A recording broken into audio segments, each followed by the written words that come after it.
Welcome to the Bay Area Business Podcast. I'm here with Katie Strom and Stephanie Eads. They are the owners of East Bay Savvy Events.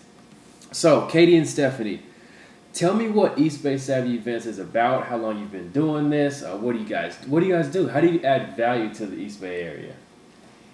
East Bay Savvy Events is a new venture for us, so we're very excited, especially being business partners.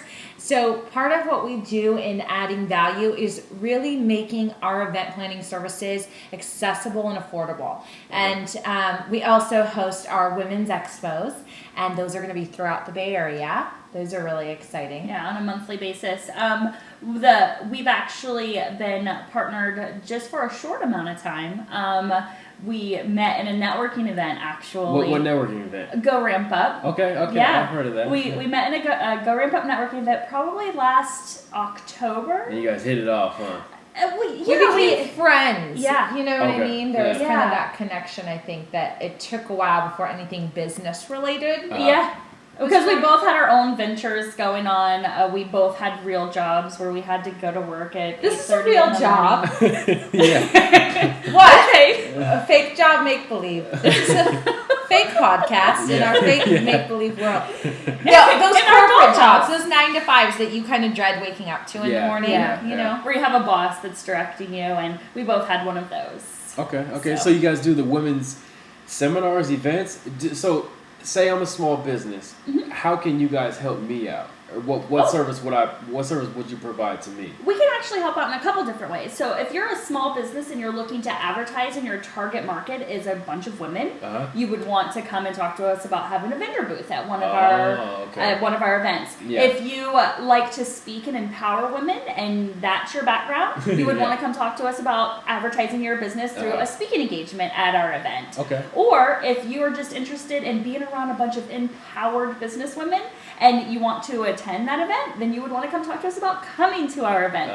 As just an attendee to come and listen to our speakers and shop our vendors. So our women's events are a little different than just typical boring business expos. Our tagline is, we're learning to have fun while getting work done. So our speakers will come and talk to all of our women about growing their business, empowering themselves, health, anything that's going to help them on a daily basis with work or home life. And then our vendor booths are fun. So you got to bring your purse and your wallet and go shopping. You could get a spray tan. You can get your teeth whitened.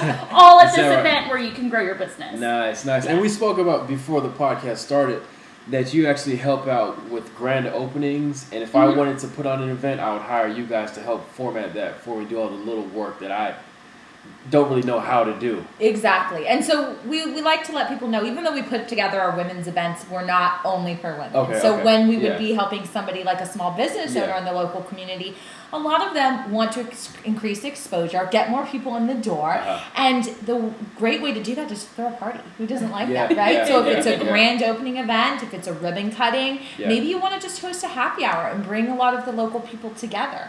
So we can help those business owners organize, plan, put something like that together, and that way the business owner doesn't also have to worry about being an event planner. Okay, that sounds fair to me.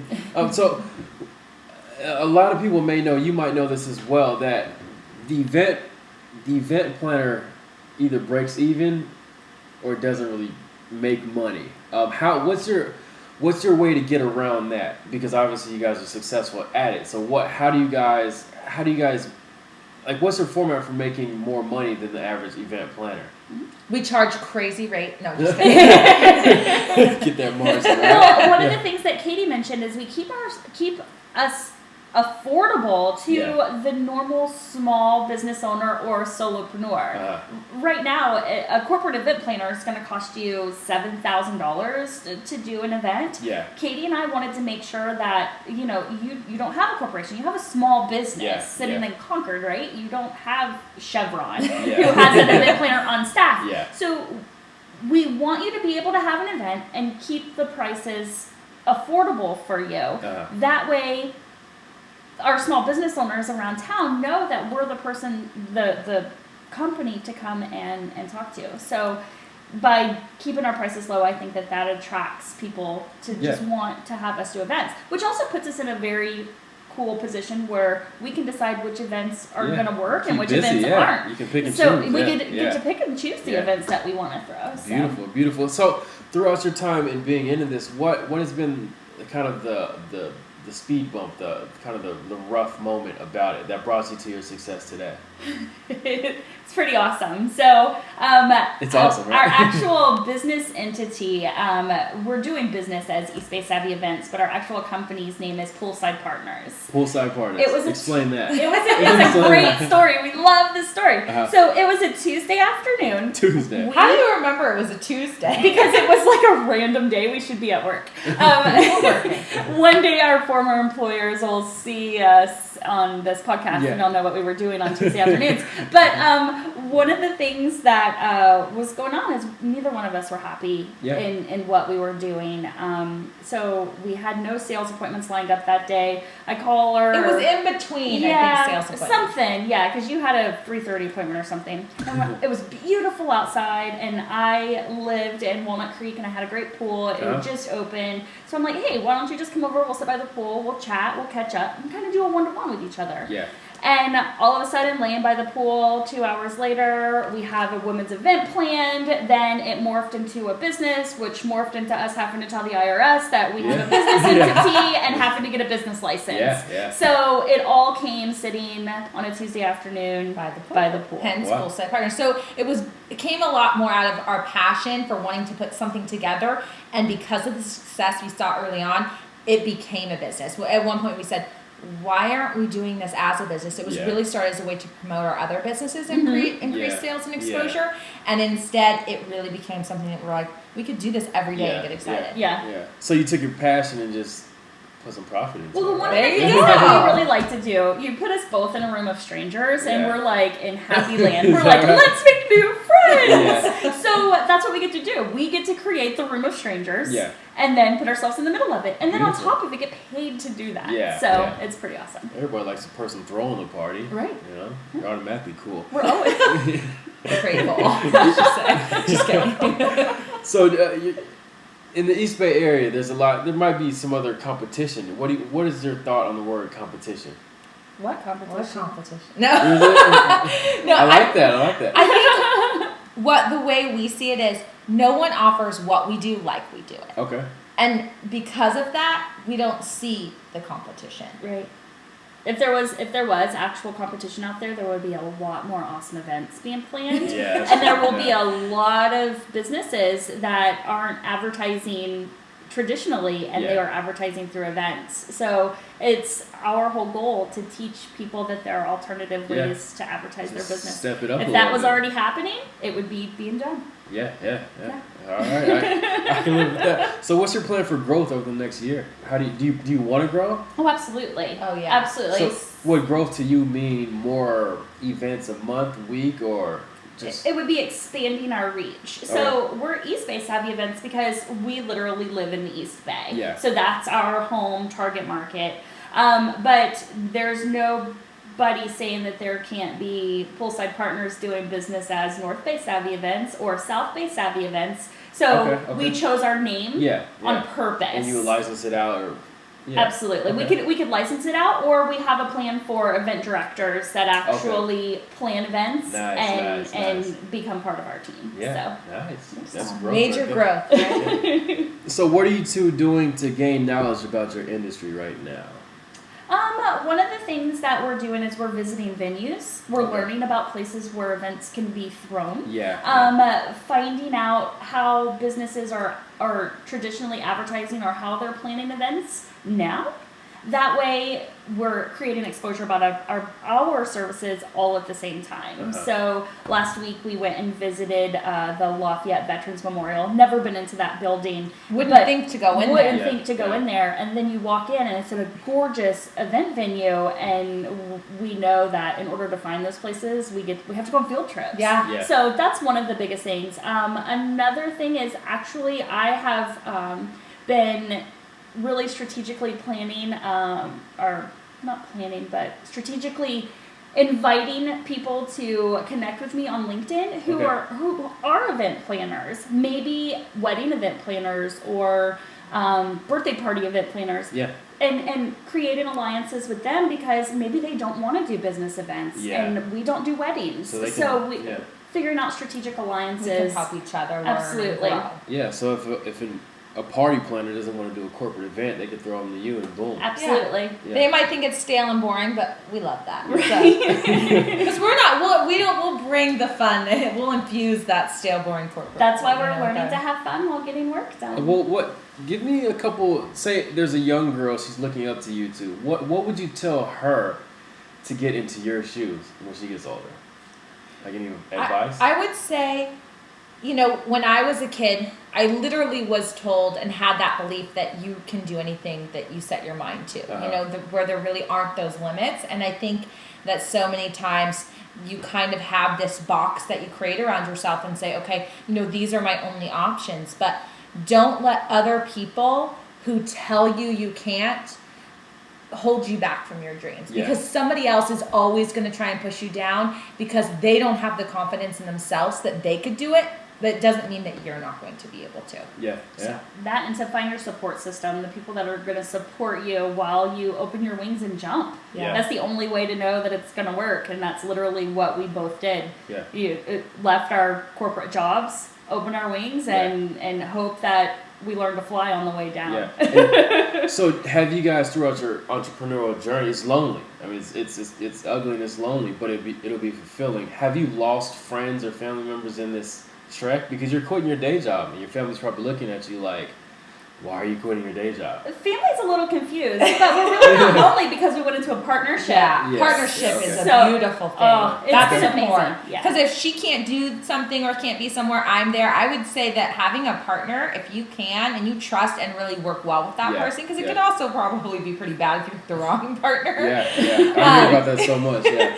But I think for us, or for I have a very supportive husband who basically is like, I believe in you, I want you to be happy. Whereas if it were the opposite, saying, what are you doing? Like, are we going to lose our house because they're going to make any money? You know what I mean? That's your support system. So that's one of the really things important. my boyfriend asked, he said, what are you going to do when you guys get into a fight? And I'm like, we fight it out. Like, we had to go to the courthouse to register our business, right? While she was there registering our business, there were people getting married. So we joke, that was our business wedding day. That was the day that married us. And we had to literally leave the courthouse, go open up a bank account together. Like, it's a relationship. So what do you do in a relationship? You fight it out until you work it out. You don't walk away. Yeah. We're not going to get sucked. So we're not lonely. Okay. All right, that's fine. So speaking about not being lonely, what does retirement look like for you guys? Do you plan on retiring? I don't look forward to retirement because you're doing what you love. Yeah, as long as we're doing what we love and we set it up right, we could do it anywhere we go. Yeah. So let's say we're laying in a resort in Scottsdale, Arizona, drinking Mai Tais by the pool. But we're drinking Mai Tais by the pool. Hawaii. Mai Tais in Hawaii.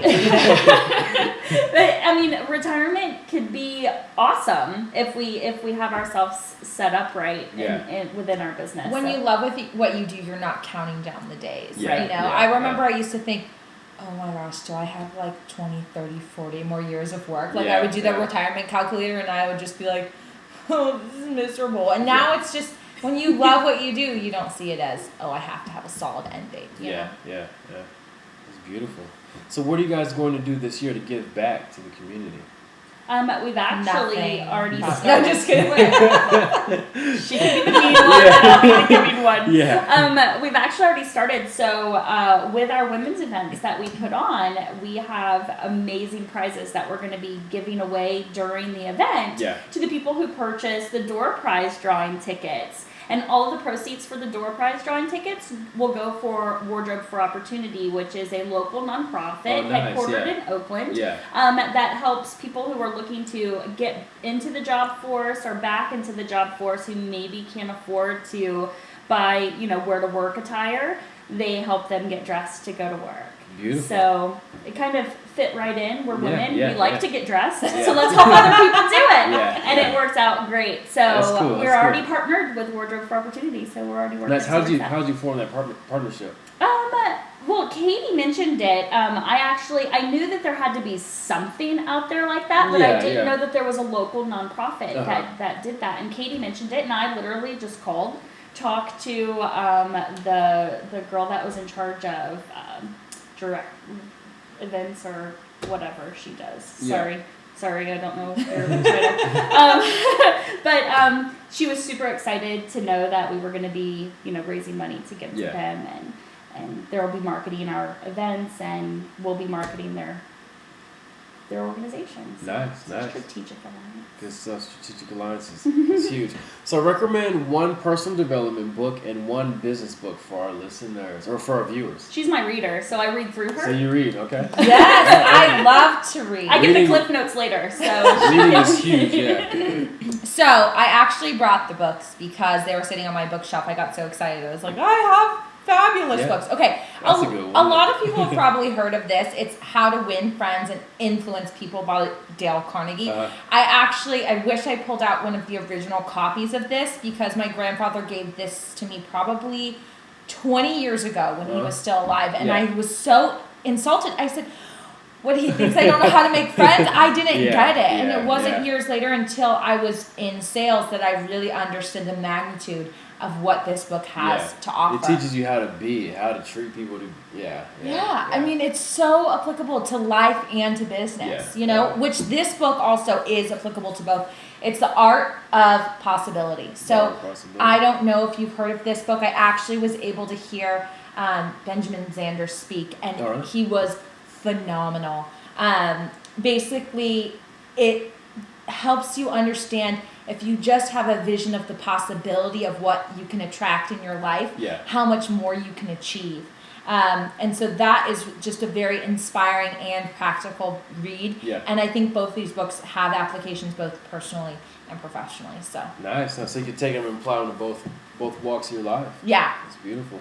Is there no books at all?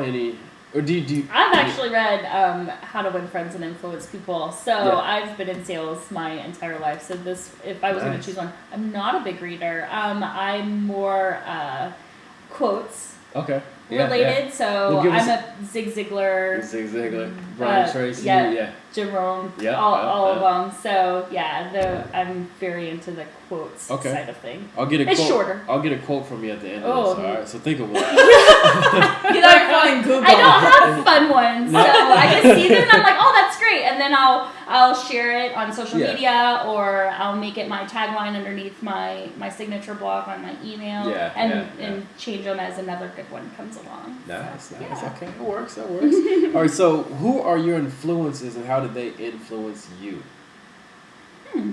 I would say for me, a big influencer was always my dad. His work ethic was just so strange because I thought it was normal that people would work like 16 hours a day. So when I was in college and I was, going to school full time and working full time and away from the house and trying to catch meals in between, I thought that was normal. But at the same time, he still always made it for there to coach our games and things like that. So I think it's great to know you can work really hard and have a great work ethic, but at the same time, you can make time for what's important. Yeah, nice.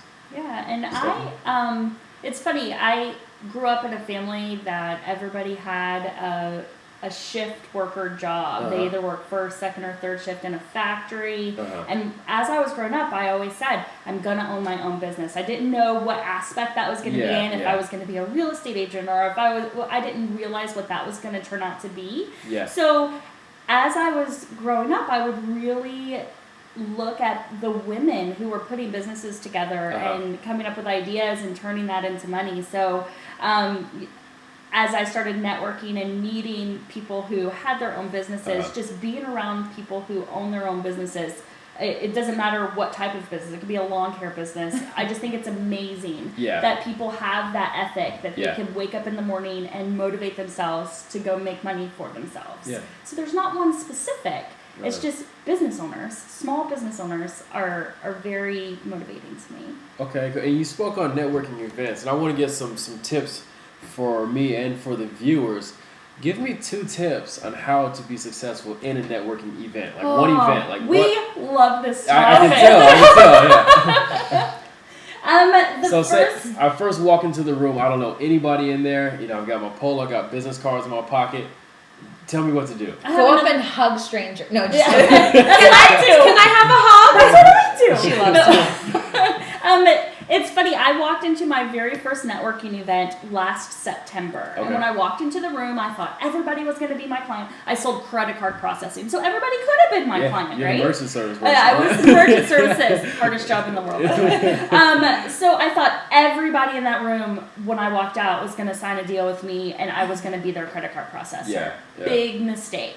So one of our speakers at our event in June, her name's Miley Comer, and she said it the best I've ever heard it said, and I don't know where she got it from. She probably got it from somebody else, but she said, sell through the room, not to the room. Okay, so and that was the best advice that I could pass to anybody who is looking to start networking or to Let's go deeper into that. Okay. Sell through, define that. So the people that are in a networking event, Yeah. they're not there to buy. Exactly. They're not there to They're find there a to new sell job. themselves. They're there most of the to time. meet other people who have the network of people. So think about it like the old Verizon commercials where the guy's standing there, can you hear me now? Can you hear me now? Yeah. And his network's behind Yeah, him. yeah. You don't know who's in their network. You want to meet those people. Oh, so that okay, person yeah. is Prove just them that to the- gateway to Yeah. introduce them to that network. Nice. Now, your clients may be in their network, but that person, those people in that networking event, they're there to introduce you to your potential clients. Okay. Not to be your potential client. Okay. And how's the most efficient way to get through them? I think one of the ways Stephanie does it best is she first offers value. She doesn't go and say, what are you going to give me? It's more, how can I help you? Yeah. If you're going to be approaching it with that selfless mentality and you say, oh, I can connect you with so-and-so, or I might have a referral, or I just want to sit down and get to know you better and really understand your business, right? If you act like you care and they're not just like a means to an end, I think you're going to get a lot more value. And you might not always have a referral for someone, but that's okay. It doesn't mean you can't get to know them. Yeah. And it doesn't even have to be a referral. It can be a connection to a person who may be a referral partner for them. So it's all about introducing people to somebody who may be able to help them. And that it's the giver's gain philosophy. You give as much as you can, and then I don't know what it is that makes it come back to you. I don't know if it's guilt on the other party, or I don't know what it is. Yeah. But you give as much as you can. You don't say it's not tit for tat. It's not you give me a referral, I'll give you a referral. Yeah. It's you help as many people as you can. And then people will see that, and they will say, you know what, that person's pretty nice. Yeah. And I really want to see them be successful. And that's just the nature of being a human being. Nice. So this is a question I get a lot. Your age, you guys are young. You guys are like 10 years old. We just graduated 5th There you grade. go. So do you get kind of the cold shoulder from the older professionals by any chance, or no? I used to be really insecure about my age. I used to hate being younger. Yeah. You know, going into a networking room and feeling like maybe if I was older, more esteemed, people were going to think that I, was more credible. Yeah. And you have to learn to get over that, I think, because you realize that, somebody might make a comment sometime and say, oh, you're so young. But at the end of the day, if you prove to be a credible resource and really know your stuff, they're not going to look at you based on your age. But I definitely felt that at first, thinking, oh my goodness, like I wish I had gray hair. I wish I was older. Don't ask me my age. Don't ask me my age. You know? Yeah. I've never really had that issue. And then in what we're doing, it's all about being in the social circle. Yeah, energy. So having the energy, being in the social circle, being able to meet new people, and being able to feel comfortable attracting all different walks of life. Right? So I've never really had an issue with people kind of pushing me away because of my age. But I'm older than you think. She looks really young. Yeah. But I have a kid that's going to start driving a car pretty soon. So I'm much, just in case you're listening and don't want to hire us because we're young, I have an almost 16-year-old son. So. But I think, too, it's funny because we become friends with a lot of people we network with. And so we don't just attract friends that are, we're in, late 20s, early 30s. I mean, we have friends of all ages, like Nice, people who are 40 and they look 25, people who are in their 50s. I mean, I don't know how old a lot of people are. I don't think we've really I don't think asked. about it that way. That's a rude question. Yeah. But we have so many people, and you just somehow connect once you get past a certain age, I guess. Yeah. It's not as much of an issue. Nice. All right, so how can I find more about you guys and what you do, like your social networks, blogs, your websites, all that fun stuff? Yeah, so we have our website, www.eastbaysavvyevents.com. And we also have a couple different Facebook pages, East Bay Savvy Events. Yep. And we also have EB Savvy Events, or EB Savvy Women, East Bay Savvy Women. And that's for our women's events, the expos and things. And then in the future, we're going to be having social happy hours. Okay. So we have named that group East Bay Savvy Socialpreneurs. Okay. So we're all over the web. If you can't find us, then you aren't looking hard enough. Yeah. Do you guys do Twitter or Instagram? We do Twitter. I'm still kind of learning. I'm very Facebook oriented. So we do EB Savvy Events. eBay Savvy Events on Twitter. Okay. And we also have a Pinterest page as well. So how is Pinterest? It sounds like your market would be good for Pinterest. I love Pinterest. I've never tried it. So we'll put inspiring business quotes on our Pinterest page. We will put different recommendations for outfits that you can wear to work. We'll have different recipes that are easy and quick, snacks that you can have on the go. So we try to orient it around the business professional things that they would be interested in looking at. Yeah. So there's that Pinterest page as well. Nice. And you guys are on LinkedIn, correct? Oh yeah. So how is LinkedIn for me? It's I'm still learning it and I want to be good at it. So give me a tip about how to use LinkedIn. Oh gosh, this could be a whole nother podcast in and of itself. You get me talking about LinkedIn. So it's such a powerhouse. If you don't utilize it, you're missing out. So basically, you're just telling me that I need to schedule an event with one of our other speakers at our June event, Idalina Kirkness, and she is dubbed the LinkedIn Queen. Oh, is that right? So I will definitely connect you guys. Okay. But with LinkedIn, it's the Facebook, but for business people. So you don't want to put pictures of your cats or dogs or yourself in your Speedo. None of that goes on there. But the amazing thing about LinkedIn and what we do is we're focused towards business events.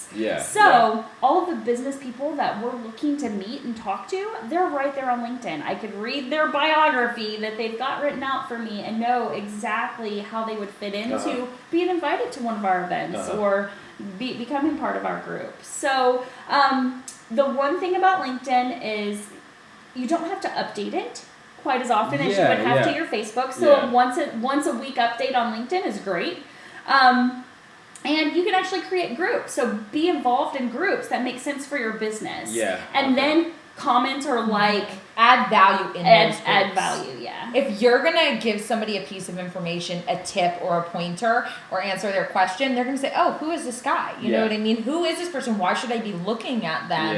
And when you're posting on other people's groups or their feeds, you're going to get a lot more exposure because all those other people are already attracted to that person. So leverage the network they've already created. Nice. I gotta focus more on that.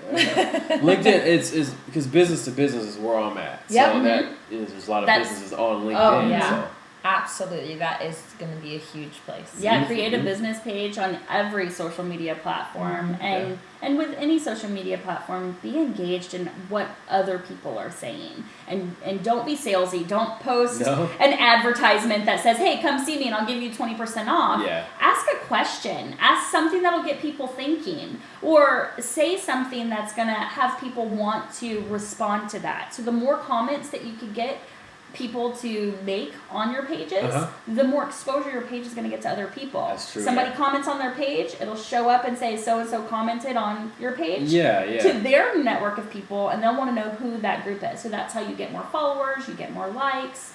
So nice. Yeah. Good stuff. Well, this video will definitely be on LinkedIn, so you have to share it, right? Oh yeah, Absolutely. We want to be famous. We have over 100 East Bay savvy women that are in our group on LinkedIn and growing every day, and we're excited that we have all of those women that are excited to be a part of what we're doing. So would you subscribe to adding as many people as possible, like how it's not the about MySpace days? it's not about adding as many people. It's about connecting with them. So you're not just sending invitations and then they're just invitations and I've got 1,000 people that I'm linked with. Yeah.